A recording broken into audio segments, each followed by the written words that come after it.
નમસ્કાર વિદ્યાર્થી મિત્રો, ફરી એકવાર તમારું સ્વાગત છે અમારી યુટ્યુબ ચેનલમાં. તો મિત્રો, ફરીથી એકમ કસોટીની શરૂઆત થઈ ગઈ છે અને આપણી પહેલી એકમ કસોટી કયા વિષયની લેવાની છે? તો પહેલી એકમ કસોટી છે એ આપણે ગુજરાતી વિષયની લેવાની છે. એકમ કસોટી છે સાહિત્ય જોવાની રહેશે.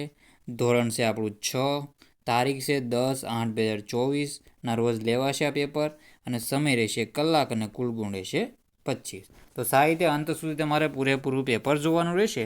જો તમે સાહિત્ય પેપર જોશો તો તમારે કાંઈ વાંધો આવશે ને, સારા એવો માર્ક મેળવી શકશો. તો વિભાગ એ હશે, તો આપણે વિભાગ એ જોઈ લઈએ. તો સાહિત્ય હવે શરૂઆત કરી દઈએ. નીચે આપેલા પ્રશ્નોના માગ્યા મુજબ ઉત્તર લખો.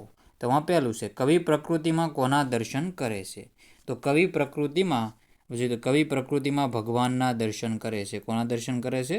ભગવાનના દર્શન કરે છે. પછી છે બીજા નંબરનું, કવિ કોને ભગવાનની આંખ ગણે છે? તો કવિ કોને ભગવાનની આંખ ગણે છે? તો સરોવરને કવિ ભગવાનની આંખ ગણે છે. કોને? સરોવરને. તો આન્સર રહેશે સરોવર. પછી છે ત્રીજા નંબરનો ક્વેશ્ચન, વિશાળ દિલના હોવું એટલે? તો વિશાળ દિલના હોવું એટલે ઉદાર અને મોટું મન હોવું. શું? ઉદાર અને મોટું મન. તો આ પણ યાદ રાખવાનું રહેશે. ભગવાન, સરોવર, ઉદાર અને મોટું મન. આ સાહિત્યના આન્સર જોઈ લેવા. સાહિત્ય ક્વેશ્ચનનો આન્સર જોઈ લો.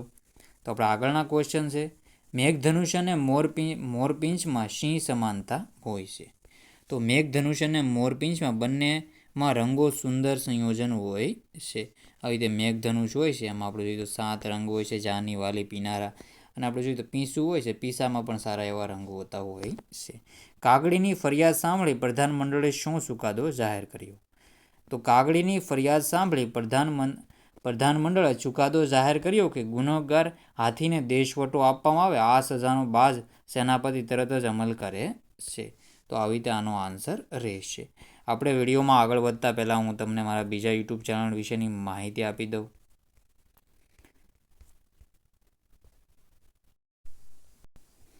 તો મિત્રો, આપણે આ બીજી યુટ્યુબ ચેનલ છે હેરી બારિયા ચેનલનું નામ છે, આપણી ચેનલ છે. તો આ ચેનલને પણ તમારે સબસ્ક્રાઈબ કરી લેવાની રહેશે. આ ચેનલમાં જેમ બને તમારે જલ્દીને જલ્દી 7,000 સબસ્ક્રાઈબર કરી નાખશો તો હું તમને છે ટેલિગ્રામ ચેનલમાં પેપરની પીડીએફો આપી દઈશ. તો જલ્દી બને એમ તમારા ચેનલમાં પણ વિદ્યાર્થીઓને જોડવાના છે. આપણે વિડીયો મૂકીએ છીએ, આવા બધા વ્લોગના વિડીયો મૂકીએ છીએ. તો આ ચેનલને પણ તમારે સબસ્ક્રાઈબ કરી લેવાની રહેશે. ચેનલની લિંક છે તમને હું કોમેન્ટ બોક્સમાં પિન કરી દઈ, ત્યાંથી તમારે જોઈ લેવી. અને ટેલિગ્રામ ચેનલ વન એજ્યુકેશન ગુજરાતને પણ જોઈન કરી લેવું. તો ફરીથી આપણે વિડીયોમાં આગળ વધીએ. તો આપણે જોઈએ તો ઉદાહરણ મુજબ શબ્દ જોડી બનાવો. તેમાં પહેલું છે ઉદાહરણ મુજબ. તો ચશ્મા. તો ચશ્મા આપણે ક્યાં પહેરવાનું છે? આંખ હોય છે. ચશ્મા હોય તો જવાબ આવશે આંખ. પછી છે બીજા નંબરનું કાગળ. તો કાગળ ઉપર આપણે જોઈએ તો શું કલમ દ્વારા લખવામાં આવે છે? પછી છે પતંગ. તો પતંગની દોર હોય છે. શું હોય છે? દોર હોય છે. તો આવી રીતે પતંગ હોય છે. એમાં આપણે જોઈએ તો આવી રીતે દોર રાખેલી હોય છે. આ દોર એના માટે પતંગની દોર હોય છે. અહીંયા આપણે ફિરકી હોય છે. તો આવી રીતે પતંગ હોય છે, તમારે ચકાવી જશે મિત્રો. સાહિત્ય પતંગની દોર. હોળી તો પાણી હોય છે. હોળી માટે શું હોય છે? હોળી માટે હોય છે પાણી. કેવી રીતે હોળી હોય છે માટે પાણી હોય છે. આવી રીતે મચવારા અહીંયા હોય છે, આવી રીતે સાધન હોય છે, એવી રીતે કરતા હોય છે. કપડાં. તો કપડાં શરીર તન ઢાંકવા માટે વપરાય છે. તો આવી રીતે આન્સર કરી લેવા. આગળનો ક્વેશ્ચન છે, આપેલા શબ્દોને લાગુ પડતા શબ્દો ઉદાહરણ મુજબ લખો. તો દરિયો. તો દરિયાને કયા કયા શબ્દો લાગુ પડે છે? તો દરિયાને પાણી લાગુ પડે છે. દરિયાને હોળી શબ્દ લાગુ પડે છે. દરિયામાં મોજા આવે છે. દરિયામાંથી મીઠું બને છે. દરિયામાંથી માછલી મળી આવતી હોય છે. દીવાદાંડી હોય છે દરિયામાં. શું હોય છે? દીવાદાંડી હોય છે. તમે જોઈ જશે દરિયાની વચ્ચોવચ સિગ્નલ માટે અને શંખ મળી આવતા હોય છે. તો એટલી વસ્તુ છે દરિયામાંથી મળી આવતી હોય છે. સાહિત્ય જોઈ લો. પછી છે બીજું વૃક્ષ. તો વૃક્ષ છે તો લાકડું, ફળ મળી આવે વૃક્ષમાંથી, ફૂલ મળી આવે, વૃક્ષના મૂળ હોય છે, વૃક્ષમાં પાન હોય છે. શું હોય છે? વૃક્ષમાં પાન હોય છે, આપણે જોઈએ તો આવી રીતે. પછી ફળ હોય છે, ગમે એ કેરી બેરી આપણે જોઈએ તો હોય છે આવી રીતે. આ લાકડું હોય છે. વૃક્ષ કેવી રીતે? આવી રીતે આપણે વડ ગમે એ દોરી શકીએ તો વડના મૂળ હોય છે આવી રીતે. પછી આવી રીતે એના પાંદડાને બધું હોય છે. આવી તેની ડાળીઓ હોય છે અંદર. પછી છે પાન, પુષ્પ, છાંયડો આપતા હોય છે વૃક્ષ. પછી છે પર્વત. તો પર્વત છે આવી રીતે હોય છે. તો પર્વતમાં શું હોય છે કે ઊંચાઈ. તો ઊંચાઈ છે, પથ્થર હોય, વનસ્પતિ હોય છે આવી રીતે પર્વતની ઉપર. બધી બાજુ તમે પર્વત જોયે છે ને ઝરણા પણ આવી રીતે અહીંથી નીકળતા હોય છે. તો આવી રીતે તમારે સાહિત્ય આન્સર કરી લેવાનું રહેશે. આપણે આગળના ક્વેશ્ચન છે આકાશ.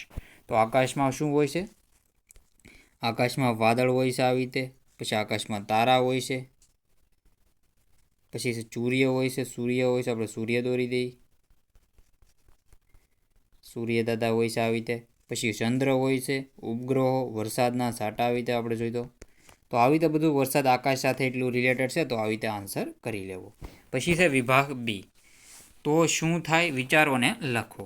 જો નદી આપણને પાણી આપવાની ના કહી દે તો? જો વૃક્ષો જ ન હોય તો? જો સૂર્ય સાવ ઠંડો થઈ જાય તો? તેમાં આપણે જોઈએ તો જો નદી પાણી આપવાની ના કહી દે તો એ નદીના પાણી પર નભતા લોકો, પશુ પક્ષીઓ અને અન્ય જીવો નાશ પામે. જો વૃક્ષો જ ન હોય તો? વૃક્ષો જ ન હોય તો વૃક્ષો વાતાવરણમાં કાર્બન ડાયોક્સાઇડ શોષણ કરે છે અને ઓક્સિજન છોડે છે. ઓક્સિજનની જોડણી સુધાર લેજો અને અટકી જાય છે અને વરસાદ પણ ન આવે. સમગ્ર જીવસૃષ્ટિનો નાશ થાય. જો સૂર્ય સાવ ઠંડો થઈ જાય તો એ સમગ્ર જીવસૃષ્ટિનો નાશ થાય. જો બધા જ જીવજંતુઓ આપણે પૃથ્વી પર ગાયબ થઈ જાય તો? જો જીવજંતુઓ પોતાના ખોરાક માટે એકબીજા પર આધાર રાખી એક પોષણ કડી બનાવે છે, જેના લીધે તો એકબીજામાંથી પોષણ મેળવે છે અને જીવસૃષ્ટિની સમતુલા જાળવી રાખે છે. જીવજંતુઓ પૃથ્વી પરથી ગાયબ થઈ જાય તો સમતુલા ખોરવાઈ જાય છે. પછી છે નીચે આપેલા પ્રશ્નોના માગ્યા મુજબ ઉત્તર લખો. સૂર્ય અને ચંદ્ર એકબીજા સાથે સંતાકુકડી રમતા હોય એવું કેમ લાગે છે? તેનો આન્સર છે સાહિત્ય જોઈ લો. પૃથ્વી સૂર્યની આસપાસ પરિભ્રમણ કરે છે અને ચંદ્ર પૃથ્વીની આસપાસ પરિભ્રમણ કરે છે. જ્યારે સૂર્ય ઉગે ત્યારે ચંદ્ર છુપાઈ જાય છે, જ્યારે ચંદ્ર ઉગે ત્યારે સૂર્ય છુપાઈ જાય છે. તેથી સૂર્ય અને ચંદ્ર એકબીજા સાથે સંતાકુકડી રમતા હોય તેવું લાગે છે. નદીનું પાણી ચોખ્ખું હતું કે ગંદુ તમને કેવી રીતે ખબર પડી? નદીનું પાણી ચોખ્ખું હતું કારણ કે નદીમાં રહેલા જીવો અને પદાર્થો સ્પષ્ટ દેખાય છે. પાણી ચોખ્ખું હોય તો જ આ બધું સ્પષ્ટ જોઈ શકાય. બાવળનું ઝાડ હલતું હતું કેમ ખબર પડી? તો બાવળનું ઝાડ હલતું ન હતું, પરંતુ ઝાડનો પડછાયો વહેતા પાણીમાં પડતો હતો અને વહેતા પાણીની ગતિમાં ઝાડ હલતું હોય એવું લાગતું હતું. પછી છે ગરુડ રાજા દરબારનું વર્ણન કરો. તો આન્સર સાહિત્ય જોઈ લો. પોઝ કરીને સાહિત્ય વાંચી લેજો.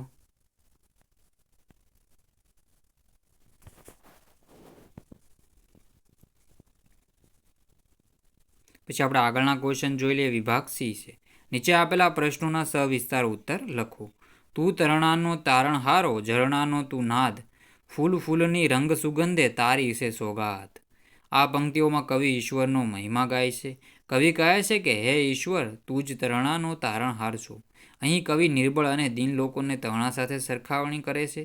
કહે છે કે તું જ લોકોનો તારણહાર છો અને લોકોના દુઃખોનો દૂર કરનાર છો.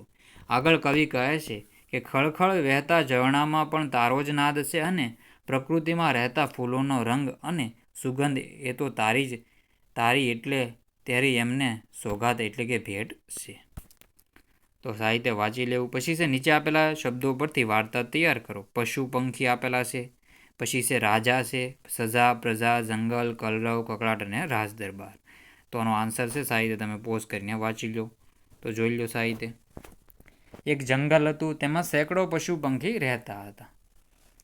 તો સાહિત્ય મિત્રો રીડ કરી લો અને આપણી હરીબારી ચેનલ છે એને પણ સબસ્ક્રાઈબ કરી લે. યુટ્યુબમાં સર્ચમાં તમારે આવી રીતે સર્ચ કરી નાખવાનું રહેશે તો તમને આ ચેનલ મળી જશે. તેમાં આપણે બધા જ વિડીયો નાખીએ છીએ, જેમ કે પવનચક્કીવાળા બધા વિડીયોમાં આવતા હોય છે. પ્રકૃતિ સાથેના બધા વિડીયો તમને અહીંથી મળતા રહેશે. તો આ ચેનલને પણ સબસ્ક્રાઈબ કરી લેવી. તો સાહિત્ય તમારે પોઝ કરીને વાંચી લેવાનું છે, કારણ કે વાર્તા વિશે જ તમારે પાઠ છે તો આ પૂછાવાની પૂરેપૂરી શક્યતા છે. સ્વાધ્યાયના પ્રશ્ન જ આપણે લીધેલા છે. નીચે આપેલા વાક્યો ઉપરથી વાર્તા પૂર્ણ કરો.